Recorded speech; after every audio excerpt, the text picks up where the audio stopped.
una zarza, y él miró y vio que la zarza ardía en fuego y la zarza no se consumía. Otra versión dice no se apagaba. Entonces Moisés dijo: iré yo ahora y veré esta grande visión. ¿Por qué causa la zarza no se quema? Viendo Jehová que él iba a ver, lo llamó Dios. Diga conmigo: lo llamó Dios de en medio de la zarza y dijo: Moisés, Moisés. Y él respondió: heme aquí. Y dijo: no te acerques, quita tu calzado de tus pies, porque el lugar que tú estás, tierra santa es. Amén. Tome su asiento, por favor. A este primer monte yo le he llamado, o la Biblia le llama, el monte del encuentro con Dios. Hasta este tiempo Moisés únicamente tenía conocimiento intelectual de quién era Jehová. Sabía que era Jehová por las historias que le habían contado, por las historias que a lo mejor su mamá o su papá le habían contado. De hecho, pienso yo de que Moisés no era una persona muy desconocedora de la historia de Dios. Podemos ver que en su niñez tuvo una madre muy diligente que Dios utilizó para salvar su vida del peligro de muerte que corría Moisés. Había un decreto de muerte de parte del faraón de Egipto, del rey de Egipto, que todos los bebés, de todos los niños hasta 2 años tenían que morir. Era un decreto de muerte. Era un decreto de un dios de D minúscula. Para los egipcios, faraón era como un dios de D minúscula, por supuesto. Entonces Moisés, me imagino yo, que en algún momento escuchó, porque fue su mamá la que lo crió al final de cuentas, ¿verdad? Escuchó la historia de Dios, de Jehová. O sea, no era desconocedor. Pero es que una cosa es conocer a Dios de una manera intelectual por lo que mi papá o mi mamá me dicen de Dios, y otra cosa es conocerlo personalmente. ¿Cuántos están siguiéndome? Conocerlo personalmente. Yo quiero decirles rápidamente que yo nací en una familia donde se hablaba mucho de Dios.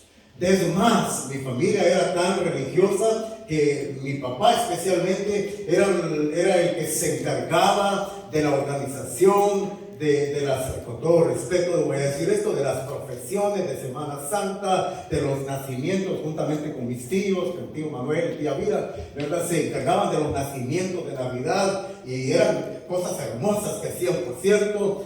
O sea, en mi casa había mención del nombre de Dios. No, yo no crecí desconociendo el nombre de Dios, pero ¿le conocía?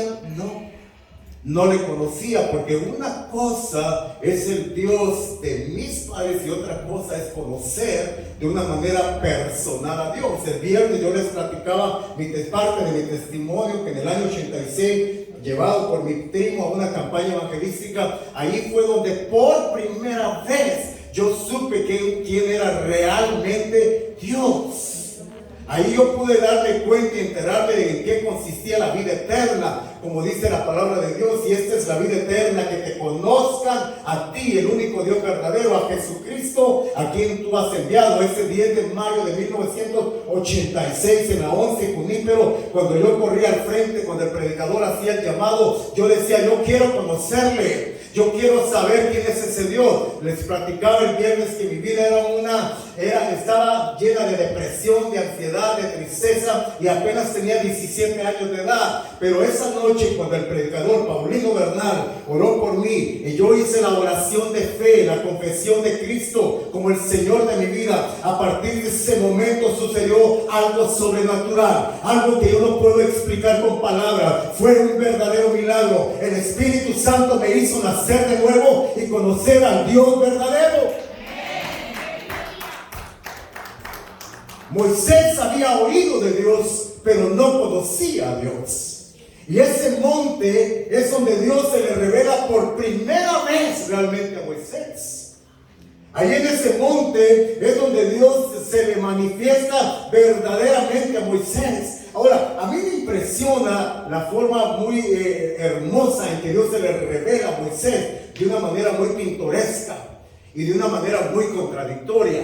Porque, a ver, ¿de cuándo acá hemos visto o sabemos de que una zarza? Usted sabe lo que es una zarza. Allá en el antiguo Peruano nosotros tenemos muchas zarzas, es desierto donde vivimos. Y hay mucho monte seco, hay mucho, ¿verdad? Si usted le prende fuego, inmediatamente arde. Entonces esto a Moisés le llamó la atención porque él miró, él vio que había una zarza que ardía en fuego, pero el fuego no se apagaba. Ahora, la razón por la cual la zarza que ardía en fuego no se apagaba es porque había alguien en medio de la zarza. La Biblia dice que era el ángel de Jehová. Ahora, la mayoría de los teólogos, la mayoría de los eruditos, de los que estudian la Biblia, están de acuerdo de que cuando en el Antiguo Testamento se habla del ángel de Jehová, es una referencia al Señor Jesucristo. Porque realmente, bueno, algunos dicen, no, pero Cristo apenas empezó a existir, ¿verdad? En el Nuevo Testamento, cuando la Virgen María le dio a luz. No, señores. La palabra de Dios dice que Jesús, antes de venir en carne y hueso a la tierra, ya era Dios. La palabra dice en Colosenses capítulo 2, versículo 5 en adelante: haya pues en vosotros ese sentir que hubo también en Cristo Jesús, el cual, siendo en forma de Dios, no estimó el ser igual a Dios como cosa que aferrarse, sino que se despojó a sí mismo. O sea que Jesús, antes de venir a la tierra, por obra y gracia del Espíritu Santo engendrado en el vientre de María, Él ya existía en forma de Dios. La Biblia dice que Él es el alfa y el omega, Él es el principio y el fin, que todas las cosas por Él fueron hechas y que nada de lo que hoy en día está hecho hubiese sido hecho si no fue por Él. La Biblia dice en Juan 1:1 que en el principio era el verbo, y el verbo era con Dios, y el verbo era Dios. No era un Dios, era Dios eterno. Los testigos de Jehová dicen que era un Dios. Se ha cambiado en la traducción al Nuevo Mundo, pero mi Biblia en el original dice era Dios. Y Juan después lo recalca en el capítulo 1, verso 14, y dice: quedamos maravillados, quedamos vislumbrados al ver a este ser maravilloso hecho carne, el Dios eterno, el Dios creador de las constelaciones de la galaxia, el Dios creador de la fauna, de la flora, el Dios todopoderoso. Ahora estaba aquí en la tierra, y Juan dice: y lo vimos, y vimos su gloria, gloria como la del unigénito del Padre, lleno de gracia y lleno de verdad. Y Juan no solamente dice eso, y dice Juan: y tuve la oportunidad de reposar mi cabeza en su hombro. ¡Qué maravilloso!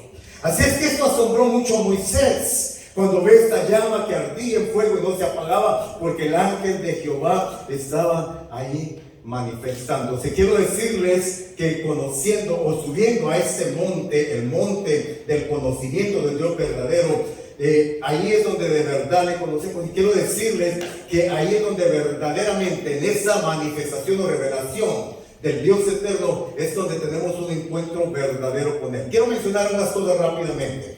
Hoy en día muchas congregaciones, y voy a decir esto con mucho respeto, pero hoy en día muchas congregaciones, en las congregaciones tenemos gente, pero tenemos gente convencida, pero no gente convertida. Tenemos gente simpatizante de Jesús, pero no seguidores de Jesús.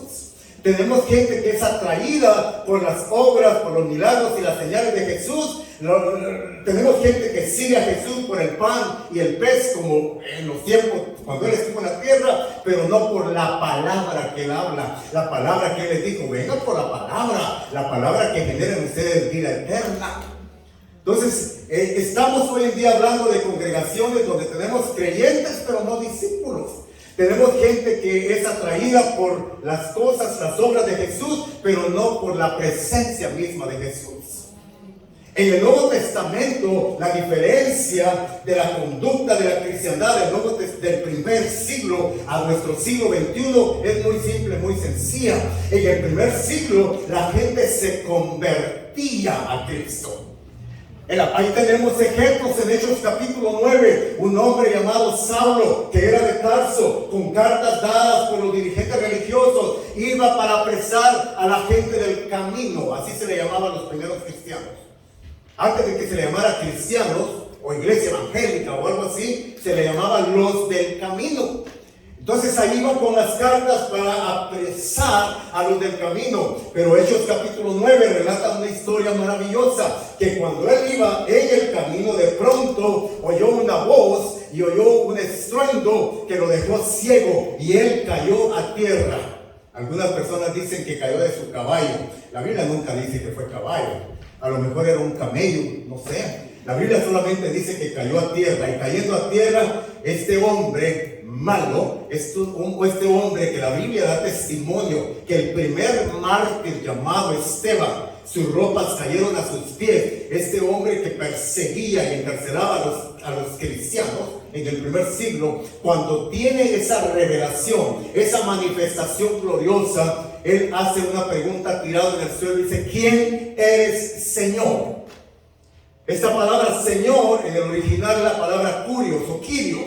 Esa palabra Kyrios, para poderla entender cabalmente en nuestro castellano, por lo menos tenemos que sumar 5 términos, que vendría siendo Señor, amo, dueño, jefe, capitán, autoridad máxima.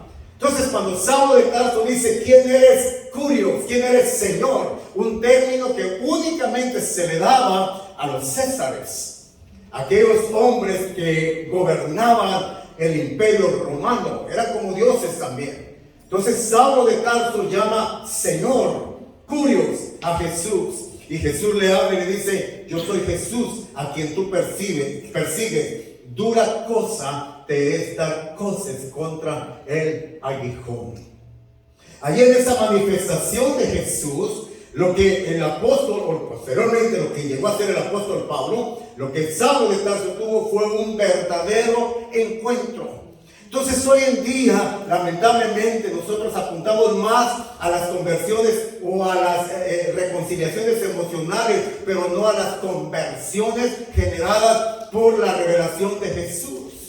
En Mateo capítulo 16, cuando Jesús está haciendo la pregunta a sus discípulos, a su gente más cercana, y les está preguntando: ¿quién dice la gente que es el Hijo del Hombre? Bueno, unos dicen que es Juan Bautista que resucitó, otros dicen, la gente allá afuera tiene muchas opiniones de Jesús. La gente cree allá afuera que Jesús fue un buen maestro, fue un buen profeta, tiene diferentes opiniones. Pero Jesús confronta a los suyos en Mateo 16 y dice: ¿y ustedes quién dicen que es el Hijo del Hombre? Entonces ahí Pedro, por revelación del Padre, diga conmigo: revelación. Revelación. Por revelación del Padre, por revelación del Espíritu Santo, hizo la confesión más maravillosa, que es lo que nos hace verdaderamente seguidores de Jesús. Tú eres el Cristo, el Hijo del Dios viviente. Aleluya. Tú no solamente eres un buen maestro, no solamente eres un buen discipulador, no solamente eres un hombre muy generoso, bueno, que anduvo haciendo cosas bonitas aquí en la tierra, sanando a los enfermos, dándole vista a los ciegos, levantando a los paralíticos, resucitando muertos, dándole de comer a la gente hambrienta. No, más que eso, tú eres el Cristo. Por esa palabra Cristo es el Mesías, el prometido en el Antiguo Testamento. Hay profecías en cantidad en el Antiguo Testamento que hablaban acerca de la venida del Cristo, del Mesías. Pedro recibe la revelación, y cuando Pedro hace esa señalación o ese señalamiento, el Señor Jesús le dice: Pedro, eso no te lo reveló carne ni sangre. Esto no lo obtuviste por medio de un conocimiento natural. Esto viene solamente por la revelación del Espíritu del Padre. Y es allí, mis amados hermanos, cuando una verdadera persona se convierte a Cristo, que su vida es transformada y nunca más vuelve a ser la misma persona. Y Pablo ratifica esto en su primera carta a los Corintios, capítulo 5, verso 17. De modo que si alguien ha conocido a Jesucristo, ahora es una nueva criatura. Todas las cosas viejas pasan y todas son hechas nuevas. Y todo esto proviene de Dios, quien nos reconcilia consigo mismo. ¿De qué manera? Por medio de la revelación de quién es Jesucristo. Así es que los cristianos no profesamos una religión. Los cristianos confesamos que Jesucristo es el Señor, y esa confesión de fe en el señorío de Jesús es la que nos salva, es la que nos hace que nuestros nombres sean escritos en el libro de la vida, es la que nos convierte en seguidores de Él. Y entonces dejamos de ser solamente creyentes y ahora somos sus discípulos.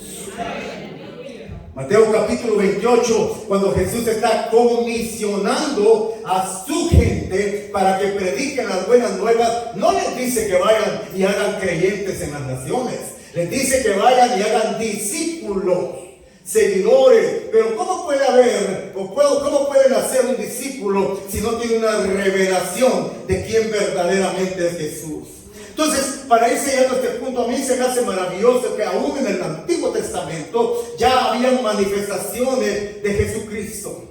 Y en este caso, Moisés le toca a él conocer a Dios por medio de esa manifestación del ángel de Jehová. Y esta revelación del ángel de Jehová es este llamado que recibe de parte del ángel de Jehová. Es lo que ahora sí lo constituye y lo posiciona como un hombre que va a llegar y va a impactar a toda una nación que se llama Egipto. Por mano de Moisés, todos sabemos la historia, Dios liberó al pueblo de Israel que estaba en Egipto. Por mano de Moisés, Dios sacó a su pueblo de Egipto con grandes obras, con maravillosas obras, con potentuosas obras. El Señor abrió el mar para que su pueblo pasara en seco. Ahí los bautizó.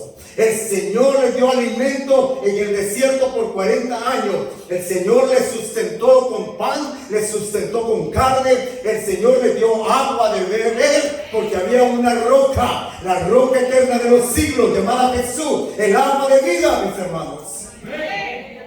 Entonces ahí vemos al pueblo de Israel de una u otra manera también viviendo esta dimensión de revelación de quién es Jesús en el Antiguo Testamento, y todo por medio de su líder que le había conocido. ¿Dónde? En el monte del conocimiento, el monte de Dios, el monte Horeb, monte de Dios. Segundo monte, quiero ir rápidamente porque tengo 3-4 montes que quiero hablarles. El segundo monte yo le he llamado el monte de la ley, en Éxodo capítulo 19 versículo 1. Vamos a Éxodo capítulo 19 versículo 1, por favor. Les está bendiciendo esta enseñanza. Gloria a Dios.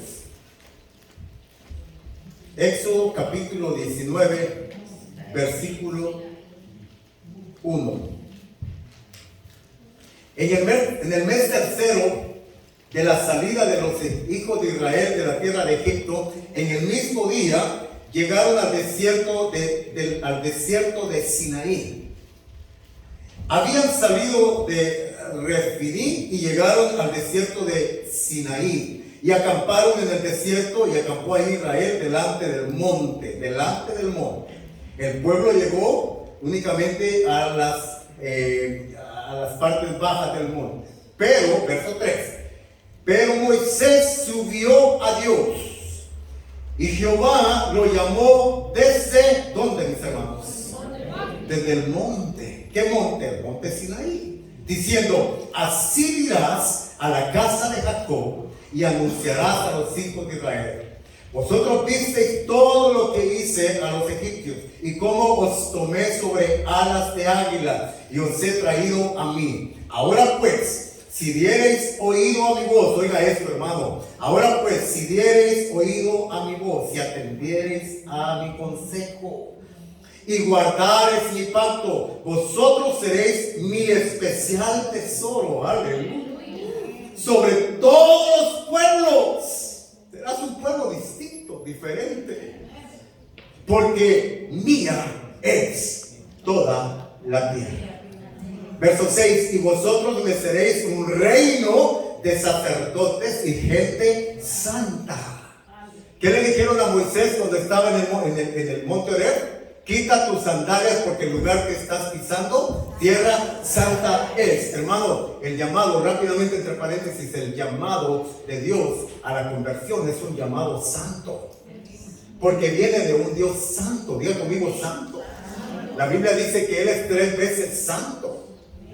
Entonces hay que entender por el Espíritu Santo esta hermosa verdad que la Biblia nos transmite aquí. Ahora, A esto yo le llamo, por supuesto, a partir de ahí viene lo que se conoce como los mandamientos. Realmente son más de 600 mandamientos, pero el capítulo 20 resume los 600 y pico mandamientos en 10, que son los que la mayoría de nosotros conocemos. Y mucha gente me ha dicho a mí, pero ¿por qué hablar de los mandamientos? Eso es el Antiguo Testamento. Ahora nosotros estamos en la gracia. Amén, estamos en la gracia. Pero el estar en la gracia no significa que los mandamientos de Dios ya dejaron de existir. Es más, tenemos indicaciones por medio del apóstol Pablo cuando le escribe a la iglesia de Roma de que no debemos dejar los mandamientos, que debemos de practicarlos. Y sobre todo tenemos indicaciones del Señor Jesús, que Él dijo, yo no he venido a abolir los mandamientos, he venido a reforzarlos. O usted cree que el mandamiento de no fornicar, no adulterar, ya pasó, es parte de la ley, ya no. O no matarás, no robarás. No, lo que ha terminado para nosotros en el tiempo de la gracia son los mandamientos que tienen que ver con la liturgia religiosa. Y ahora nosotros no tenemos que sacrificar corderos, porque el cordero de Dios ya fue sacrificado una vez para siempre.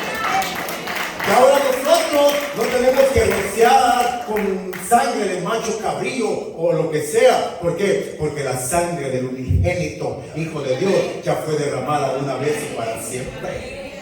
Y ahora nosotros tenemos a un sumo sacerdote, dice el escritor de Hebreos, que traspasó los cielos. Él está sentado a la diestra del trono de la majestad. Él es nuestro abogado. Él es el que intercede por nosotros de día y de noche. Entonces nosotros ya no necesitamos hacer ritos religiosos. ¿Por qué? Porque ya ahora Cristo lo llenó y lo cumplió todo cuando Él murió en la cruz del Calvario. ¿Cuánto dan gloria a Dios por eso? Aleluya. Les decía el día viernes, nunca olvidemos, nunca dejemos y pasemos por alto el sacrificio de Jesús. No importa cuántos años lleves en la iglesia, no importa cuánta teología haya en tu mente, no importa cuántos libros hayas leído, nunca te olvides del hermoso sacrificio que Jesús hizo por ti y por mí en la cruz del Calvario. Eso es lo que nos mantiene y nos va a mantener hasta que Él nos lleve a su presencia o hasta que Él venga por segunda vez a la tierra o se lleve a su iglesia en el rapto. Nunca olvidemos el sacrificio de Jesús. Nunca perdamos la sensibilidad. Me gustan los cantos que cantan aquí, porque estamos cantando cantos acerca del sacrificio, la sangre de Jesús, etcétera, etcétera. Nunca dejemos de cantar de eso, porque eso es lo que realmente nos hace cristianos. ¿Cuántos dicen amén? Bien, entonces, a ver, en el monte de la ley lo que encontramos son instrucciones, son direcciones. ¿Por qué? Porque Dios quiere, estarán de acuerdo conmigo en esto, Dios quiere que seamos un pueblo bendecido, ¿sí o no?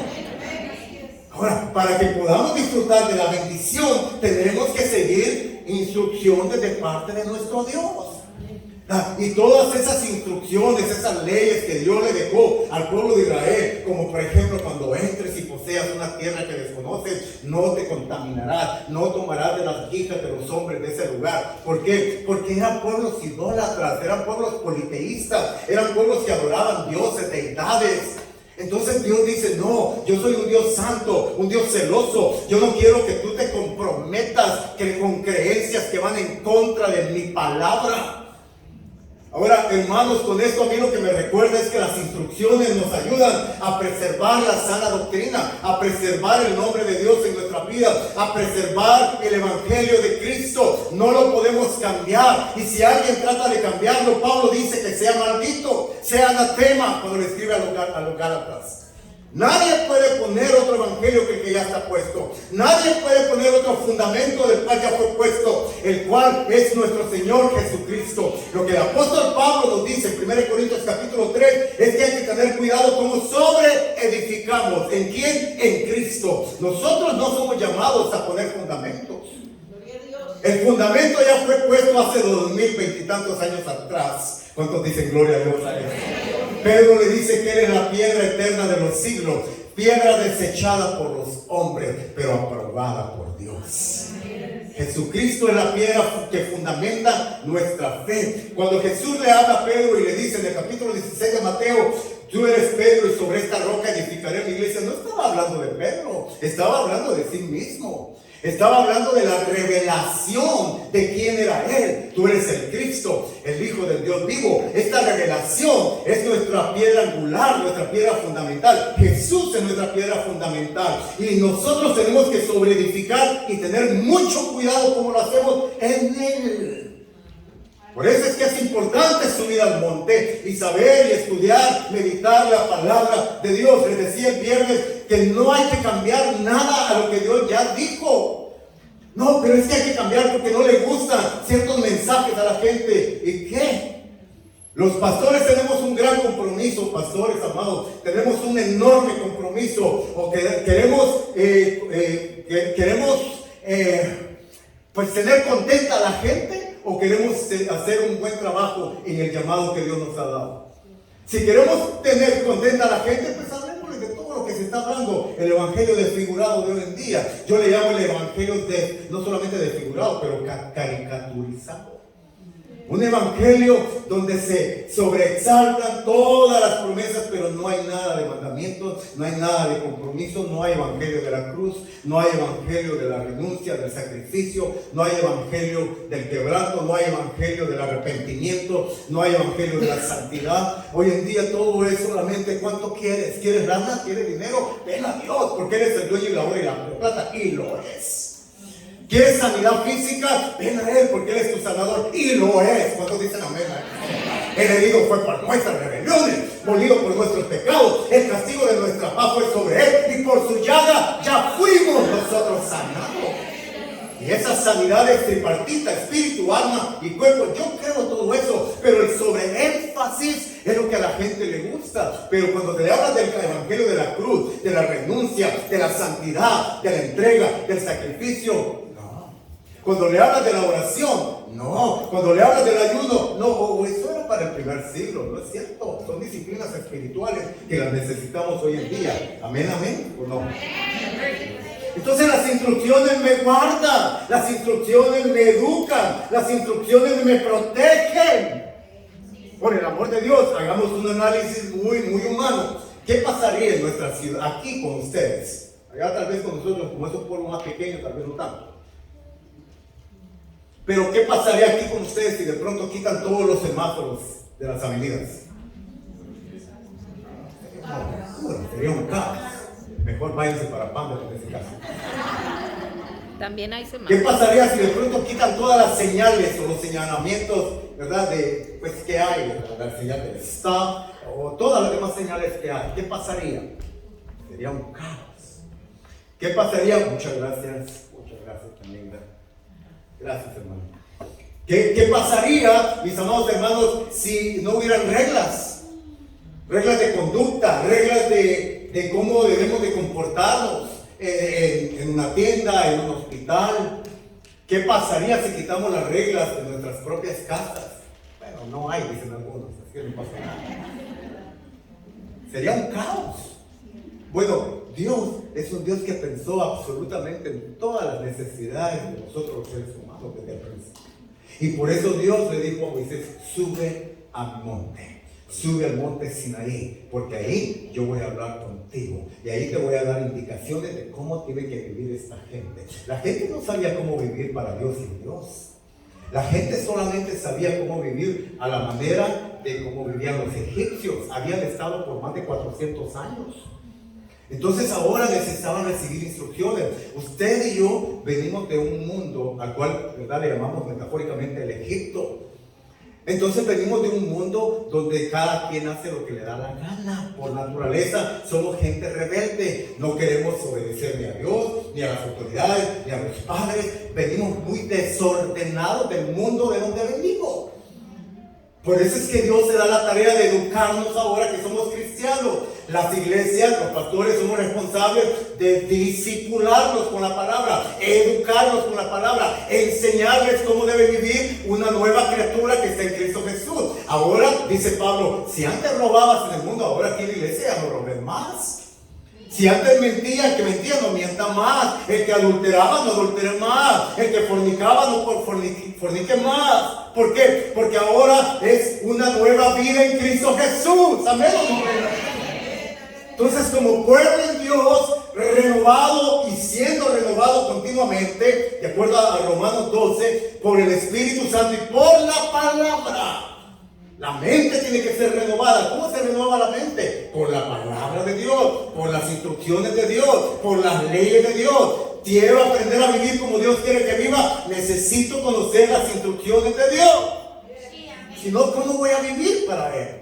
O sea, no es suficiente el encuentro, Moisés, que tuviste en el monte Horeb. No, ese fue tu comienzo de cristiandad. Aquel día cuando el Espíritu Santo te compuso el corazón, te lo redarguyó, te hizo ver que eras un pecador, que eras un hombre miserable y que necesitabas el Salvador, el único Salvador. No hay otro nombre debajo del cielo dado a los hombres en quien podamos ser salvos. Solamente el Señor. No hay dos o tres caminos. Él lo dijo, Juan 14:6. Yo soy el camino, yo soy la verdad, yo soy la vida, y nadie viene al Padre si no es por mí. No cambiemos eso, mis amados hermanos. Entonces, ahora que ya conocimos a Jesús, el Señor, y lo confesamos como tal, ahora vamos a aprender a vivir en Él. Ahora vamos a empezar a comportarnos como nuevos hijos, como nuevas hijas, en todos los aspectos. Espiritualmente vamos a también recibir sanidad interior, porque alguien dijo en cierta ocasión, somos gente extraída de un mundo podrido, y ahora en Cristo estamos en proceso de transformación continuamente. Dios no ha terminado con ustedes ni conmigo tampoco. Hay muchas cosas que Dios quiere sanar en mi vida, en el alma. Cuando el hombre pecó en el huerto del Edén, pecó, ¿verdad? Y eso significa se separó de Dios. Su primer muerte fue la muerte espiritual, separación de Dios. Su segunda muerte fue la muerte del alma. Y el alma es lo que genera todos los sentimientos, las emociones, el sentimiento, lo que la mente siente. Entonces ahora, con un Adán ya pecador, caído de la gracia, ahora está escondido. Dios está hablando: Adán, ¿dónde estás tú? Aquí estoy. ¿Y qué estás haciendo? Estoy escondido. ¿Por qué estás escondido? Porque oí tu voz y tuve miedo.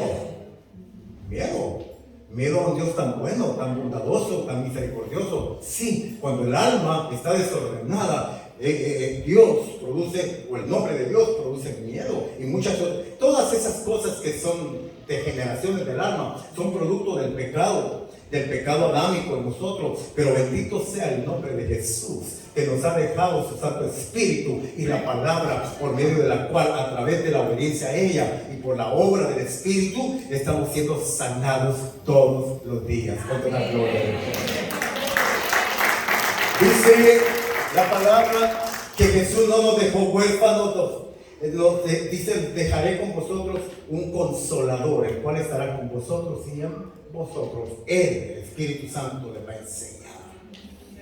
Así es que este monte de la ley es un monte de bendición para nuestra vida. Es el monte de las instrucciones. Monte número 3, Génesis capítulo 22, versículo 1 en adelante. Génesis capítulo 22, este monte. Y a lo mejor voy a tener que terminar aquí por causa del tiempo. Les dije que son varios montes, pero es que ese monte tiene una trascendencia para nuestras vidas. Génesis capítulo 22, versículo 1. Preparémonos aquí, hermanos. Aquí vamos a que el Espíritu Santo nos ayude y que el Espíritu Santo nos revele a nuestro corazón lo que verdaderamente significa este monte. Porque es un monte no muy mencionado en las iglesias de hoy en día, pero es un monte, como dije hace un rato, trascendental. Génesis capítulo 22, versículo 1. Aconteció después de estas cosas que probó Dios a Abraham. ¿Puede hacerme el favor de decir conmigo: Dios prueba los corazones? No, hermano, Dios no hace eso. No, espérame. La Biblia dice que sí, prueba Dios los corazones. Dios no tienta, y Él tampoco puede ser tentado, pero Dios sí prueba nuestros corazones. ¿Acaso no dice la palabra de Dios: y llevó Jehová a su pueblo Israel al desierto para probar su corazón? ¿Tú crees que Dios se come con cuchara todo lo que tú y yo le decimos? Él no se puede. No me quiero adelantar porque quiero hablar un poquito de eso, pero mira, así con mucho respeto, y nunca dejemos de hacer eso, por cierto, pero muchas veces tenemos tendencias muy emocionales, pasamos al altar, oramos y le decimos: Dios, aquí está mi vida, haz conmigo lo que tú quieras, aquí estoy para servirte, heme aquí, Jehová, si me quieres enviar al África, envíame al África. Luego el Señor te habla y te dice: levántate y ve a hablarle a tu vecino porque está pasando, y dice: no, me cae mal. Yo quiero irte, quiero ser misionero en el África, quiero ser misionero en Europa. Un pastor dice: quiero orar al Señor: Señor, envíame de misionero a alguna de las islas de Hawái, no importa que sea la más pequeña. Dirían en México: qué chido, ¿verdad? Qué bonito, o sea, Hawái. Recuerdo de unas vacaciones que tuvimos cuando estábamos en la central todavía, y me llama mi pastor, el pastor Raúl, y me dice: hijo, ¿cuándo regresas? Pastor, me toca regresar dentro de 2 días, pero tengo noticias, me voy a quedar aquí. Andábamos en Miami, ¿te acuerdas? Me voy a quedar aquí en Miami de misionero. ¿Cómo ven? ¿Me apoyan? Y me dice: chico, tú tienes que regresar para acá. No me dejó de misionero en Miami. Bien, a esto yo le llamo entonces el monte, o bueno, la Biblia le llama el monte de la prueba. Ahí es donde Dios prueba el corazón de quién. El corazón de un hombre llamado Abraham. Ya parece entonces ya era Abraham, pero no era. ¿Sí? Abraham, ya era Abraham. Porque antes era Abraham, ahora ya era Abraham. Entonces Dios, interesante, tenía en mente en forjar en este hombre llamado Abraham, no cualquier cosa, un carácter de un líder que iba a ser padre de generaciones y de multitudes, padre de naciones.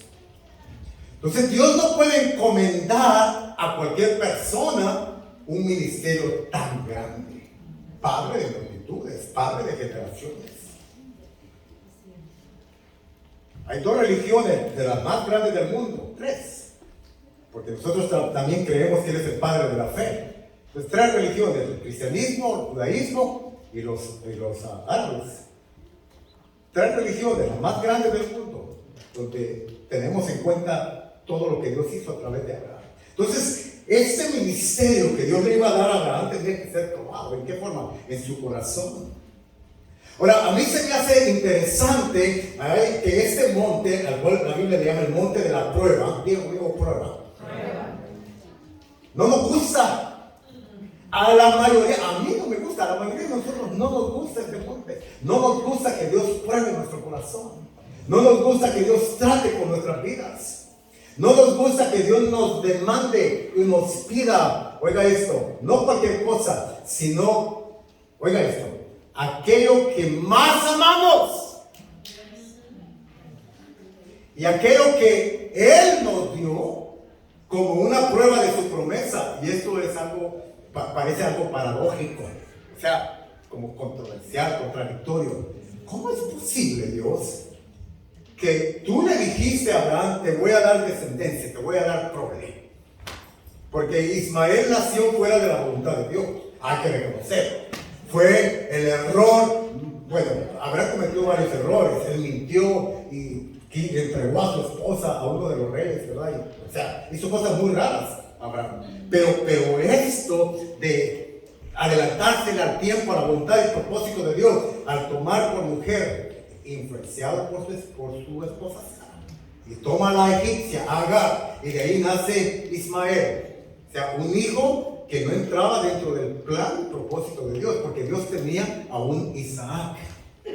Oiga esto, hermano, permítame rapidito ahondar un poquito de esto. Muchas veces, por nuestra impaciencia, nos adelantamos al reloj de Dios y empezamos a hacer decisiones que en el futuro nos van a doler tanto, van a traer tanto dolor, van a traer tanta opresión a nuestras vidas.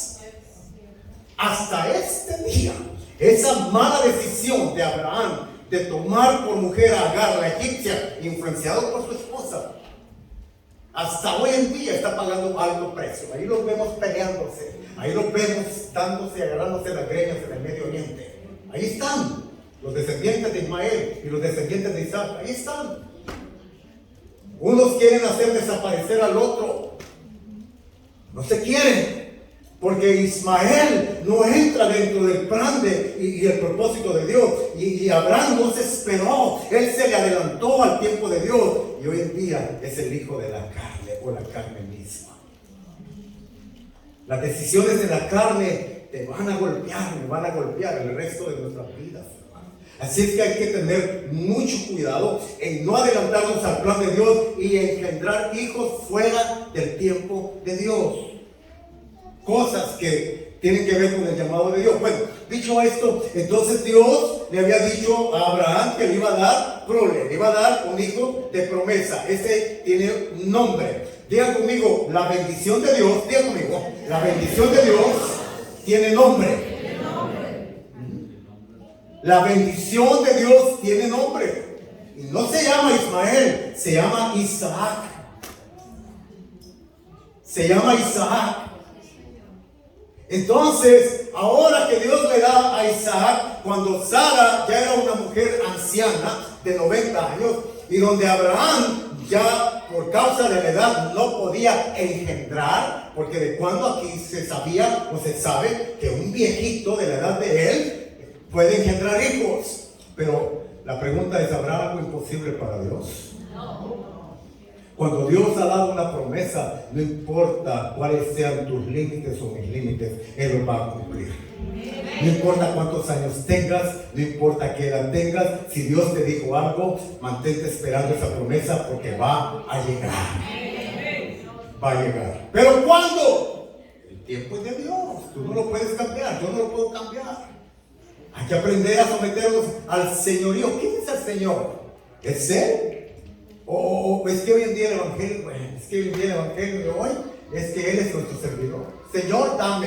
Dios, bendíceme. Señor, tráeme. Señor, ahora tenemos a Dios como servidor. En el primer siglo no era así. En el primer siglo la gente se ponía y se cuadraba a la dirección del capitán, del Señor, del Kyrios. Y por eso es que era una iglesia poderosísima, porque vivían bajo la dimensión de la obediencia a su Señor Jesucristo. Bueno, entonces ahora Dios está probando el corazón de Abraham y le está diciendo, muy bien, ¿qué tienes en tus manos, Abraham? Oh, estoy feliz. Estoy feliz, papito lindo, porque por fin cumpliste tu promesa y no miraste mi vejez, ni miraste tampoco la limitación de Sara, mi esposa, que es estéril. Oh, tú te glorificaste, Padre. Ahora ya tengo el hijo de la promesa. Estoy feliz, gloria al Señor. Tengo mi Isaac, aleluya. Tengo mi Isaac, tengo ya mi Isaac, gloria al Señor. Y de pronto oye una voz, Abraham, Abraham. Dígame, Señor, vente a la tierra de Moría. El monte no se llama Moría, la tierra se llama Moría. El monte estaba en la tierra de Moría, pero la Biblia dice que ese monte no tiene nombre. Encuéntrenle un nombre a ese monte. No hay en la Biblia. Ahorita le voy a decir por qué no hay nombre. Entonces ahora Abraham, que está todavía saboreando su bendición, aleluya, tengo al hijo de la promesa. De pronto Abraham, a Moría, a la tierra de Moría. ¿Y qué voy a hacer ahí? Lleva a tu hijo, a tu único hijo. Oiga esto, a quien tanto amas. ¿Por qué Dios te pide lo que más amas? ¿Por qué Dios nos pide lo que más amamos? Porque Él está probando nuestro corazón. A Dios no lo convencemos con lágrimas. A Dios no lo convencemos con declaraciones emocionales. A Dios lo convencemos con una sola palabrita. Se llama obediencia. Mi pastor nos enseñaba y nos decía, dime cuántos actos de obediencia tienes y te voy a decir el calibre de siervo que eres. Tu obediencia determina cuánto amas a Dios. Jesús dice en el Nuevo Testamento: si me amáis, guardad. Esta palabra guardar en el original es obedece mis mandamientos. Obedece, ama a tu prójimo, ¿verdad? Bendice a tus enemigos, dale de comer al que no tiene, a aquellos que te maldicen, bendícelos. Obedece mis mandamientos, dice Jesús. No es tanto solamente aquí en el culto, ¿verdad? No es, eso es gloria a Dios. Qué hermoso todo lo que hacemos en el templo. Pero donde de verdad se determina mi amor por Dios es en cada decisión que yo hago en obediencia a su santa voluntad. Denle palmas al Señor.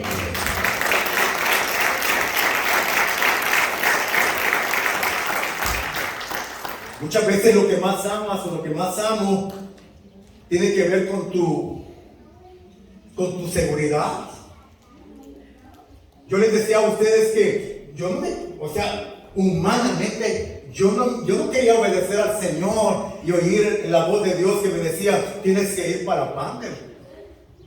No quería, y 2 años me resistí, y 2 años iba y venía. Y la gente dice: ¿cuándo te viene? No, estoy orando. No es que es que tenía miedo. Porque aquí tenía seguridad, aquí tenía un sueldo, aquí, como les dije el viernes, tenía una oficina de vidrio, de cristal, tenía un asiento de piel, aquí todo estaba muy tranquilo, aquí todo estaba muy lindo, con un rótulo que decía pastores. Pero ahora ya tenía que ir a picar tierra, tenía que evangelizar, tenía que pararme con un micrófono con 107 de temperatura y casi deshidratándome y andar buscando gente, tocando puertas, y me tiraban las puertas. A unos mismos pastores me decían: regrésate de donde viniste, aquí ya vemos muchos. Nos corrían de un lugar, estábamos un día con 22 grados, ¿te acuerdas? En el garaje, y nos dijeron: ya no pueden estar aquí, se tienen que ir. Hicimos cultos en el parque porque no teníamos dónde congregarnos. ¿Usted cree que yo quería eso? No, porque aquí lo tenía todo. Un edificio muy bonito de más de $4 millones, ¿verdad? Todo una cantidad de gente enorme. La gente que muy nice con nosotros, muy amable con nosotros. Allá no.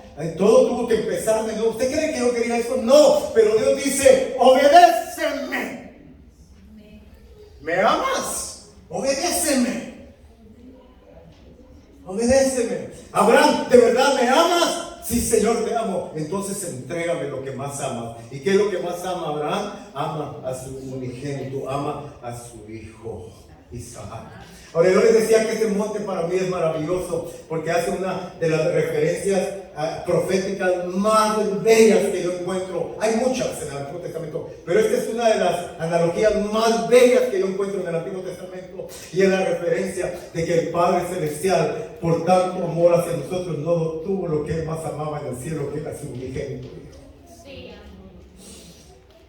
Y cuando la Biblia dice: porque de tal manera amó Dios al mundo que dio a su hijo unigénito, Él lo está haciendo con un entendimiento claro de lo que está haciendo, mis amados hermanos. Él lo está haciendo con una convicción, algo que estaba estipulado desde antes de la fundación del mundo. Entonces este cuadro profético que yo veo aquí de Abraham sacrificando, o por lo menos en la intención de sacrificar a lo que él más ama, es una referencia a que un día el Padre amoroso, el Padre de las luces, el Padre eterno, iba a sacrificar lo que él más amaba, que era su unigénito hijo, y lo iba a dar en un sacrificio de tanto dolor, lo iba a dar en un sacrificio de tanto derramamiento de sangre, de tanta blasfemia, de escupetazos, de corona de espinas, de clavos en manos y pies. Lo iba a dar en un escenario de tanta vergüenza. Ustedes sabían que Jesús fue crucificado, fue puesto en el madero completamente desnudo y servía como oprobio. ¿Saben lo que es oprobio? Vergüenza, escarnio. Ahí el Señor estaba colgado en el madero, la gente pasaba, se mofaba, se burlaba. Hey, tú salvaste a otros, ¿no puedes salvarte a ti mismo? El sacrificio de Jesús en la cruz fue el grito del cielo diciéndole a la tierra: cuán serio es el amor que Dios tiene para usted y para mí. decía en la cruz: Padre, perdónalos porque no saben lo que hacen. Padre, en tus manos encomiendo mi espíritu. En ese momento se estaba cumpliendo un sacrificio más que de dolor y sangre, un sacrificio de amor pero bañado en sangre, en dolor, en tormento, de prueba. Padre había dicho unos días antes en el monte Getsemaní, que no el monte, pero el puerto de Getsemaní: Padre, si es posible, pasa de mí este momento duro, esta copa amarga. No, la copa amarga no consistía en que el Señor Jesús iba a ser clavado. Sí, le iban a doler los clavos. No, Él era Dios, no le dolía, no. Jesús era 100% hombre como usted y yo. Él comía, Él tenía hambre, Él tenía sed, Él tenía necesidad de dormir, porque si bien es cierto que era 100% Dios, el Dios eterno, era encarnado. Y Él fue sometido, dice el escritor de Hebreo, a todo tipo de prueba como usted y yo. Él sabe lo que es el dolor y el sufrimiento que usted pasa porque Él ya lo pasó. Él conoce el sentimiento de lo que es un inmigrante sufriendo en un país ajeno, porque Él fue inmigrante cuando era niño en Egipto, cuando sus padres lo llevaron por causa que lo querían matar. Él sabe lo que es un exilio, que tener que salir de su país porque lo están buscando para matar. Él sabe lo que es la traición de un íntimo amigo llamado Judas. Él sabe lo que es que un íntimo amigo lo niegue 3 veces y le diga: yo no conozco a este hombre, e inclusive hasta maldice. Sí, ese hombre llamado Pedro, que había dicho: oh Señor, en un momento de exuberancia emocional: oh Señor, yo, si es necesario, voy a dar mi vida por ti, pero yo voy a morir por ti si es necesario. ¿De veras, Pedro? ¿De veras vas a hacer eso? Mira, la realidad es que cuando el gallo cantó 3 veces, ya tú me habrás negado 3 veces, Pedrito.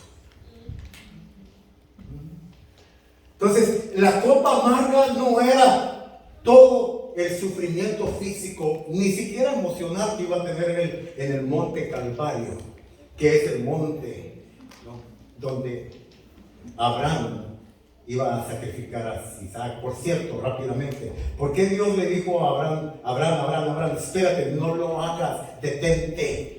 Sí, es cierto, le dijo: ahora sé que me amas, Abraham, ahora sé que eres un hombre temeroso, pero más allá de eso, ¿sabe por qué Dios no dejó que Abraham sacrificara a su Isaac? Porque en el antiguo pacto, en el antiguo tiempo, era nada más una sombra, pero ahora en el nuevo pacto todo iba a ser muy real y muy verdadero. Así es que Isaac es una figura de Cristo del Antiguo Testamento, pero nada más es una figura, porque el que de verdad iba a dar su vida para salvar a la humanidad era solamente el Cordero de Dios, que quita el pecado del mundo. Entonces el dolor, la copa amarga de Jesús no era realmente el dolor de los clavos, ni siquiera la corona de espinas en su cráneo, ni la lanza inmergida o dada en su costado derecho, ni los clavos en sus pies, ni los 39 latigazos, ni era tampoco las varas con la caña que le pegaban en su cabeza. No, ¿sabe cuál era la aflicción de Jesús en Getsemaní? Cuando él oraba y decía: Padre, por favor, si es posible, pasa de mí esta copa, pero no se haga conforme a mi voluntad, sino que se haga tu voluntad. ¿Sabe cuál era el dolor, la angustia, la agonía de Jesús? Es que él iba a estar por un tiempo separado de su Padre, y él nunca había estado separado de su papá. Nunca. Y todo lo que conocía era la presencia de su papá. Él todo lo que conocía era el abrazo de su papá. Él todo lo que conocía era la palabra de su padre. Pero ahora en esa cruz donde todos los pecados de la humanidad iban a caer sobre un hombre justo. Porque la Biblia dice que él pagó por los injustos, un hombre que nunca cometió pecado, pero fue sometido a esta prueba dolorosa, y donde él tuvo que decir: Padre, lama sabactani, ¿por qué me estás abandonando? Si nunca me has abandonado, Dios, siempre has estado conmigo. ¿A poco usted no se ha sentido alguna vez así, mi amado hermano? Cuando las promesas de Dios únicamente son ruidos en sus oídos, pero usted siente que esas promesas de Dios no son realidad. Así se sentía el Hijo de Dios en la cruz del Calvario. Y Él lo hacía por amor, porque Él era el sacrificio perfecto. Hay un libro que escribió un hombre muy poeta de aquí de Estados Unidos, que ese momento de dolor, angustia, tormento y de quebranto de Jesús en la cruz del Calvario fue un momento tan trascendental, porque dice la Biblia que el cielo se puso gris, se llenó de nubes. Pero dice ese escritor, pero el cielo guardó silencio. Los ángeles se quedaron anonadados.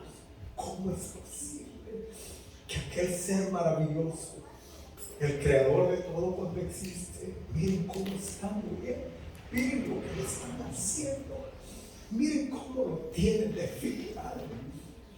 ¿Cómo es posible? Y los ángeles y los arcángeles y los serafines, todos aquellos seres, ¿verdad?, divinos que un día le daban gloria y honra a Él, ahora estaban asombrados. No puede ser que esto esté pasando.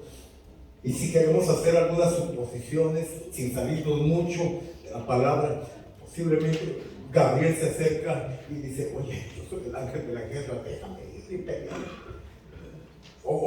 Perdón, Miguel, o Gabriel se acerca y dice: oye, yo soy el ángel mensajero, déjame que haga algo, déjame.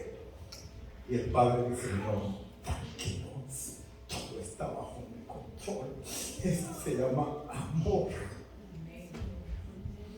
Porque de tal manera amó Dios al mundo. ¿Tenía Dios que hacer esto? ¿Tenía que Jesús venir a esta tierra a morir? No, pero lo hizo porque te ama y porque me ama. Lo hizo porque un día sabía Él perfectamente que tú ibas a nacer en esta tierra y que ibas a ser un hombre, una mujer pecadora, y que tú por tu propio sacrificio, por tu propio rito religioso no te ibas a poder salvar.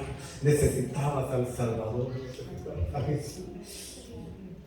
Cuando Juan Bautista lo ve, dice: he ahí el Cordero de Dios que quita el pecado del mundo. El Padre sabía y Jesús sabía perfectamente eso. Por eso, volviendo al Antiguo Testamento, y con eso termino, Abraham no negó a su Isaac, porque Abraham de alguna forma tuvo la revelación. Porque cuando el hijo le pregunta: papá, he ahí el altar, he ahí el holocausto, o sea, he ahí todo está ya preparado, pero ¿y dónde está? ¿A quién vamos a sacrificar? ¿A quién vas a sacrificar? Y Abraham le dice: hijo, tranquilo, el Señor se proveerá. Dios tiene todo bajo su control. Dios tiene todo bajo su control. No hay nada que escape al control de Dios. Amada iglesia, Restauración Familiar y Único, Dios conoce tu pasado, conoce tu presente, pero también conoce tu futuro. Dios te conoce de principio a fin, porque Él es principio y fin. Dios sabe por todo lo que tú has pasaste. Dios sabe por todo lo que estás pasando, pero también Dios sabe por lo que vas a pasar. Pero en medio de todo esto, la Biblia, el mensaje es un mensaje de esperanza, es un mensaje de fortaleza para nuestra fe, de que cuando estemos en medio de la prueba, hoy lo leía hoy la hermana y lo decía en un poema hermosísimo, por cierto: cuando pases por las aguas no te vas a ahogar, y cuando estés en medio de las llamas de fuego no te vas a quemar, porque el que te dio promesa de Salvador, Él te va a salvar. Él te dijo en Mateo 28: he aquí yo estaré con vosotros todos los días hasta el fin del mundo. Y a la medida en que usted y yo, mi amado hermano, nos mantengamos caminando en el Señor, en su palabra y en la alianza de su Espíritu Santo, tengamos la certeza y la seguridad que Dios no nos va a desamparar, Dios no nos va a dejar. Él es nuestro guerrero, Él es nuestro sanador, Él es nuestro proveedor, Él es nuestro guardador, Él es todo para nosotros. He aquí yo estaré con vosotros todos los días hasta el fin del mundo. No tengo tiempo para hablar del monte de la trituración. que es el Getsemaní, el lugar del llanto, de tormento, de dolor, de angustia, donde Jesús sudaba gotas de sangre. No eran como de sangre, eran gotas de sangre. Ahora, este es un fenómeno que se da cuando hay alto nivel de ansiedad, cuando hay alto nivel de nerviosismo. Los vasos capilares se rompen porque la tensión es tan alta, tan grande, que él empezó, en vez de sudar, sudor normal, empezó a sudar gotas de sangre. La sangre del Calvario fue su segundo derramamiento de sangre, pero primero hubo derramamiento de sangre en el Getsemaní. Antes de tu Calvario, primero hay un Getsemaní para tu vida. No trates de escaparlo. ¿Qué significa Getsemaní? Monte de la trituración. Allí en el Getsemaní, monte de los olivos. Ahí es donde se cortaban los olivos y los ponían en una máquina trituradora. Pero mira qué tremendo. Porque de ahí, de ese monte de la trituración, de ahí es donde se saca el aceite. No habría aceite de olivo. Y usted sabe lo que simboliza el aceite en la Biblia. No habría aceite si no hay trituración. Entonces, claro, eso no, en el Evangelio de hoy no nos dicen eso, tienes que sufrir porque hizo, no dicen eso. No dicen nada de eso. Pero yo traigo noticias para ustedes. En Cristo sí se sufre. En Cristo hay que tomar una cruz y seguirle, la cruz de Él. En Cristo hay que pagar un precio. Para poder ser santos no es fácil. Hay que caminar en su palabra. Hoy en día las iglesias son tan liberales que no importa. Dios te ama, no importa cómo sea. No, Dios no te ama como sea. Eso es verdad. Pero el mensaje no ha cambiado. No lo debemos de cambiar. No lo debemos de cambiar. Carlita, ¿me ayudas? Todos necesitamos subir a nuestros diferentes montes. Hay un monte que te está esperando que se llama el monte del encuentro con Dios, el monte de la revelación de quién es verdaderamente Dios. Yo no sé, yo no soy juez, yo no conozco su corazón, Dios lo conoce, pero mucha gente hoy en día va a las iglesias únicamente por tradición, pero no porque ha tenido una revelación de verdaderamente quién es Dios. Mucha gente hoy en día trata de subir al monte de la ley, pero se dan cuenta que no pueden. Y es que no van a poder, porque para poder subir al monte de la ley, el monte de la instrucción, primero necesitas conocer al Dios que te da la instrucción. Eso se llama gracia. Esa es la gracia. La gracia no es pecar deliberadamente. Como ya Cristo murió por mí, entonces ahora démosle rienda suelta a la carne y hay que vivir total. Ya Cristo, ¿verdad? Salvo siempre es salvo, ¿no? Ahí no hay salvación. A veces es una mala interpretación, por cierto, ¿no? de esa enseñanza. Necesitamos conocer a Jesús para ser vidas, para ser hombres y mujeres nuevos. La religión no te alcanza, hermano. La religión no me alcanza. Mira, Adán se trató de cubrir en el Génesis con hojas de árboles y Dios le dijo, no, eso no es suficiente. Esa es tu religión, Adán. Pero tú no te puedes cubrir tu propia Dios. Déjame que yo te cubra. Y de una manera muy profética, Dios lo cubrió con piel de carnero, diciéndole, un día va a venir el Cordero de Dios y Él te va a cubrir tu pecado. Así es que aquí estamos en esta tarde, pues, mientras empezamos a adorar, mientras empecemos a ministrar al Señor. Se me faltó porque hay muchas cosas que quería decirles, pero el tiempo no alcanza. Pero ese monte, aparte de ser el monte de la obediencia, el monte de Génesis capítulo, es el monte de la verdadera adoración también. Es el monte donde de verdad damos adoración genuina y verdadera. Alguien decía, no sé quién, creo que fue el viernes, que decía, Dios está buscando adoradores, o la hermana ayer, la hermana Estela, decía, Dios está buscando adoradores. Y es cierto, qué triste. Qué triste que nos tengan que estar buscando todavía adoradores. Porque adoradores hay muchos, pero falsos. Y si Dios dice que está buscando adoradores en espíritu y verdad, es porque Hay muchos adoradores, pero ¿qué clase de adoradores? Entonces el Padre tiene que darse la tarea de buscar, porque a lo mejor son pocos. Porque hoy en día se ha confundido la adoración. Pensamos que adoración es cantar solamente. No, eso es bonito y eso es parte de, pero la verdadera adoración en espíritu y en verdad es un sentir de obediencia a la voluntad del Padre. Es cuando yo entrego lo que yo más amo. Ahí es donde yo me convierto en un verdadero adorador.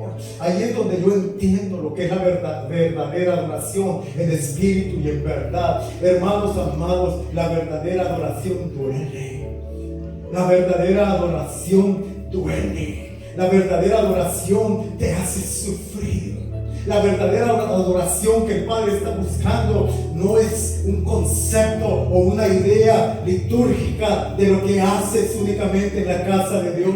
No, la verdadera adoración es cuando inclinas tu corazón en obediencia. Es cuando te conviertes en un proscunete, es decir, en alguien que postra su corazón delante de la soberanía, delante del poder, delante de la majestuosidad del Dios al cual dices que amas. Cuando te postras delante de Él es cuando lo estás adorando, te conviertes en un proscuneo.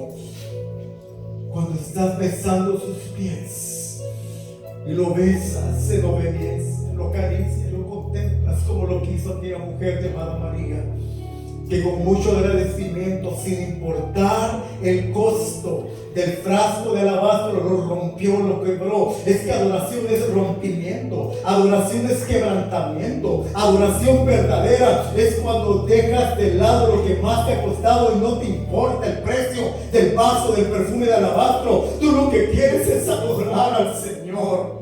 Tú lo que quieres es derramar esa fragancia a sus pies y llorar y con tus cabellos enjugar sus pies. Es cuando te conviertes en una María, dejas de ser una Marta, porque lo más importante para ti es estar a los pies del Dios que te ha dicho que te ama y que te ama de verdad. Y todo lo demás se vuelve secundario, todo lo demás pasa a un segundo plano. Las actividades de Marta pasan a un segundo plano. Ahora solo quieres ser una María que está agradecida, postrada a los pies del Maestro que está hablando, y lo contemplas, lo adoras, lo veneras, lloras ante su presencia. Oh, y limpias con tus cabellos las lágrimas que ha derramado ante su presencia. Cantemos al Señor.